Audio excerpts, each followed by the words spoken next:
پھر تو انسان جب شکوک و شبہات کا شکار زندگی گزارنے لگ جاتا ہے تو پھر تو وہ بیچارہ بے یقین ہو جاتا ہے، پھر تو وہ کیف سے سرور سے عاری ہو جاتا ہے، سجدوں کا نور، عبادتوں کی لذت، درود و سلام کا ذائقہ اس سے دور نکل جاتا ہے۔ تو ان سے فیض لے۔ اور دوسری بات میرے عزیز یہ یاد رکھیں کہ انسانی زندگی میں نا سانس لینے کی بھی بڑی ضرورت ہوتی ہے، روٹی کھانے کی بھی بڑی ضرورت ہوتی ہے۔ 24 گھنٹے بندہ سوئے نہ تو اپنی ٹانگوں پہ کھڑا نہیں رہ سکتا۔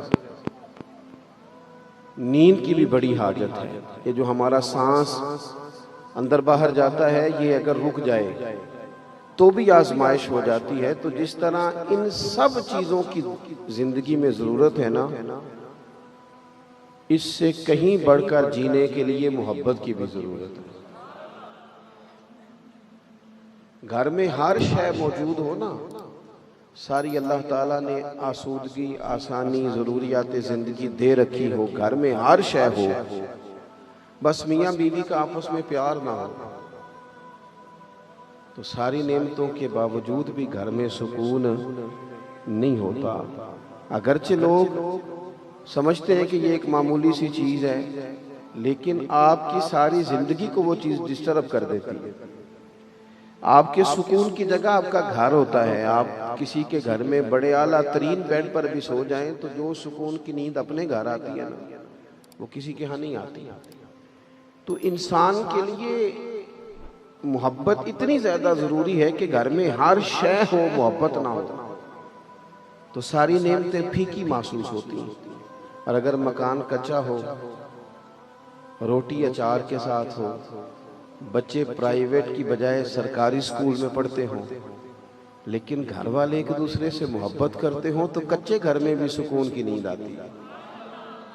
آپ کسی جگہ ملازمت کرتے ہیں، کسی ادارے میں آپ جاب کرتے ہیں تو آپ کو بہترین تنخواہ دی جاتی ہے، الاؤنسز بھی ملتے ہیں، سیلری پیکج بڑا اچھا ہے، آنا جانا بھی آسان ہے۔ وہ سب تمام آسانیاں جو کسی جگہ بھی کسی شخص کو ڈیوٹی کرتے میسر ہونی چاہیے وہ ساری میسر ہیں، لیکن جہاں آپ جاب کرنے جاتے ہیں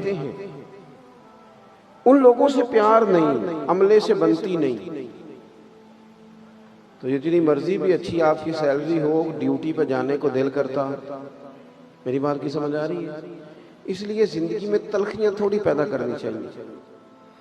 کوئی ایک بات چلو آپ کی نہ بھی نہ کوئی مانے، توجہ ہے میری بات پر؟ کتنی؟ کوئی ایک بات نہ بھی مانے تو پھر بھی گزارا کر لینا چاہیے۔ ہم ہر جگہ تلخی، مولوی صاحب ہیں بیچارے مسجد میں نماز پڑھاتے ہیں، اب نمازی ہیں 50 تو پورے 50 کی مانے تو مسجد میں سکون رہتا ہے، لیکن اگر 49 کی مان لیں، ایک بندہ اڑ جائے تو وہ کہتا ہے کہ جناب ادھر تو نماز ہی نہیں ہوتی۔ تو چلیں ایک بات چھوڑ بھی دیں، سب کی کیسے مانی جا سکتی؟ ممکن نہیں نہ ہوتا۔ ہم رائے نہیں دیتے، حکم جاری کرتے ہیں۔ جب مشورہ لیا جاتا ہے نا کسی سے تو اسے رائے دینی چاہیے، حکم نہیں دینا چاہیے۔ رائے دیں، رائے وہ ہوتی ہے جو قبول بھی کی جا سکتی ہے۔ اور ہمارے ہاں بہت سارے لوگ آ کے کہتے ہیں، وہ کہتے ہیں جناب مولانا صاحب آپ نا یہ والی تقریر جمعے کو یہ بھی کہیے گا، پھر یہ بھی کہیے گا، پھر وہ اتنا خوبصورت سبق پڑھاتے ہیں کہ دل کرتا ہے بندہ ان سے کہے کہ تو آپ ہی آخ لے، اتنا تو سبق دے رہا ہے نا جی۔ بعض لوگ فیصلہ کرانے آتے ہیں نا پنچایت میں چودھری صاحب سے، تو وہ کہتے ہیں وہ تانوں اے آکھے گا، پھر تسی جواب وچ اے آکھیا جی، پھر انہیں اے بھی آکھنا جی، پھر تسی جواب وچ۔ تو اس طرح کے بندے سے کہنا چاہیے کہ یار تو ساری پڑھی پڑھائی شے لے کے چودھری تو بیوقوف ہے بیچارہ، اسے تو بالکل پتہ نہیں فیصلہ کرنے کا۔ آپ جو کل میں ایک جگہ پہ تھا تو ایک صاحب مجھ سے کہنے لگے میرے امام نے یوں کیا ہے، وہ یہ خرابی کرتے ہیں، یہ کرتے ہیں، اس طرح کا مسئلہ ہے۔ تو میں نے ان سے کہا کہ یہ تو آپ کہہ رہے ہیں نا، اب آپ امام صاحب کو بھی لے کے آئے، میں ان کی بھی بات سنا، آپ کی قول پر کیسے رائے دے دوں؟ مجھے کیا پتا آپ کیا بیان کر رہے ہیں؟ جب تک دونوں لوگ موجود نہیں ہوتے، بات نکھر کر واضح۔ تو ہمارا یہ مزاج ہے کہ تلخیاں زندگی میں، تلخیاں پیدا کرنے سے حالات خراب ہوتے ہیں۔ تو زندگی میں محبت کی بڑی ضرورت ہے، لہجہ پیار والا ہو، آنا جانا پیار والا ہو، انسان اپنی طبیعت میں گنجائش رکھے یہ جو ہمیں کہا گیا حسد سے بچو، عداوت سے بچو، بغض سے بچو، تکبر سے بچو، کینے سے بچو، اس کا کیا مطلب ہے کہ آپ کسی کا کینہ کریں گے تو اس کا نقصان کریں گے؟ جب آپ کے سینے میں کینہ ہوتا ہے تو جل تو آپ کا سینہ رہا ہے، سامنے والے کا کیا نقصان؟ اگر آپ حسد کر رہے ہیں تو تباہی تو آپ کے اپنے سینے میں، سامنے والے کو اس کا کیا نقصان؟ اگر آپ کسی جگہ تکبر کا شکار ہیں تو آپ پریشان ہیں، سامنے والا پریشان ہے۔ یہ تو جب ہنڈیا جلتی ہے تو اس کے اپنے کندھے جل جاتے ہیں، وہ کسی کا کوئی نقصان ہے۔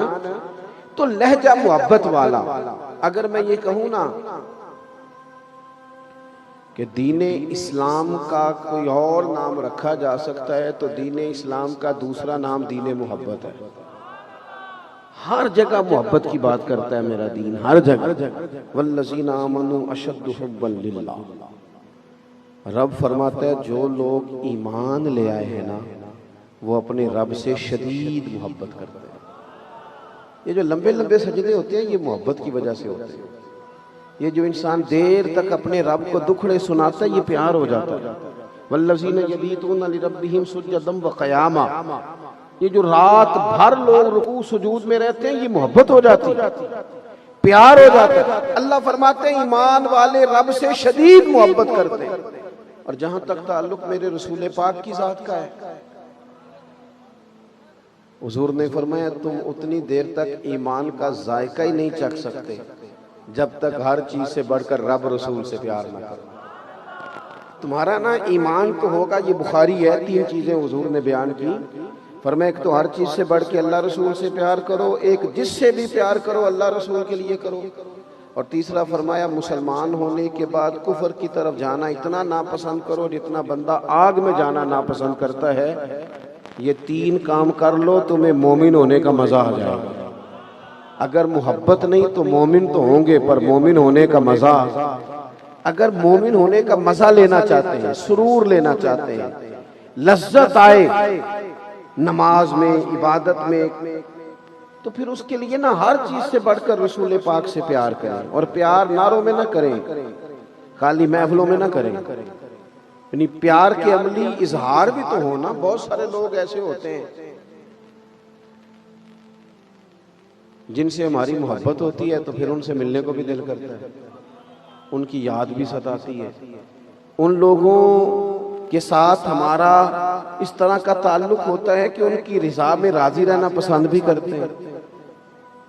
اگر حضور سے بھی محبت کامل ہو نا تو اس کا تعلق صرف نعتوں سے، رسمی نعتوں سے نہیں، اس کا تعلق تو آپ کے قلبی جذبات کے ساتھ ہے۔ نعت تو ٹکراتی ہے دل سے جا کے۔ دیکھیں نا بندہ جو گھر میں لیٹا ہوا ہو تو بڑی ٹینشنیں اور بھی تو ہوتی ہے نا اسے، سارے پوچھتے ہیں خیر ہے نا، تو بندہ لیٹا تھا رات کو رونے لگ گیا، ہچکیاں لے کے رو رہا، سیانا بیانا بندہ ہے، وہ رو رہا ہے۔ بچے اٹھ کے آ گئے، ماں سے پوچھتے ہیں ابا جی کو کیا ہے؟ اماں کہتی ہیں پتر تمہارے والی بات نہیں۔ اس نے کہا پھر کہا اماں نہیں، کوئی اگر درد ہے تکلیف ہے تو ڈاکٹر کا بندوبست کرتے ہیں، کوئی ٹینشن ہے تو ازالے کی کوشش کرتے ہیں، مسئلہ کیا ہے؟ ماں کہنے لگی پتر جا کے سو جاؤ، تمہارے والی بات نہیں۔ تو کہا اماں پھر بتا تو صحیح، ہمارا والی سمجھدار ہے، اس طرح روتے دیکھا نہیں۔